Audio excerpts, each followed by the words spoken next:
Blue ছবির জগতে তুমুল জনপ্রিয় এক নাম সানি লিওন। একসময় পর্ন ইন্ডাস্ট্রির নিয়মিত এই অভিনেত্রী বর্তমানে থিতু হয়েছেন বলিউডে। তবে হাজার চেষ্টা করেও কপাল থেকে ব্লু ছবির নায়িকার তকমাটা মুছে ফেলতে পারছেন না। এখনো তাকে সিনেমায় নেয়ার সময় পরিচালক থেকে প্রযোজকদের মাথায় ঘোরে সেই পর্ন ছবি। কিন্তু সানি লিওন এমনটা চাননি। প্রথম থেকেই বলেছিলেন তিনি অভিনেত্রী হতে চান, তার অতীতকে একেবারে মুছে ফেলতে চান। কিন্তু যখনই সানি লিওনের কথা আসে তখনই প্লেবয় ম্যাগাজিন পর্ন ছবির কথা আসেই। আসলে সানি লিওনই হলেন একমাত্র নারী যিনি ভারতীয় হয়ে প্রথম প্লেবয় ম্যাগাজিনের কাভারে সুযোগ পেয়েছিলেন। যৌনতার দুনিয়ায় হইচই ফেলে দিলেও এর কারণে সানির জীবন হয়ে গিয়েছিল কঠিন। এমনকি মা বাবার কাছে বড্ড ছোট হয়ে গিয়েছিলেন, বেরিয়ে যেতে হয়েছিল বাবার বাড়ি থেকে। সানির মা বাবা তার সঙ্গে সম্পর্ক ছিন্ন করলেও এই নগ্নতাকে বিক্রি করে সানির ভাই পকেটে পুরেছিলেন প্রচুর টাকা।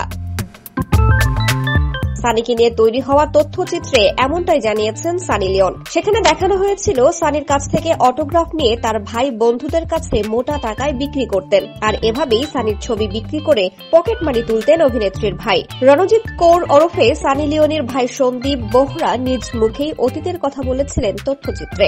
জানান, টাকা রোজগারের জন্য দিদির নগ্ন ছবি পোস্টার হিসেবে ছাপিয়ে কলেজে বিক্রি করতেন তিনি, যদিও সানি নিজেই অনুমতি দিয়েছিলেন ভাইকে।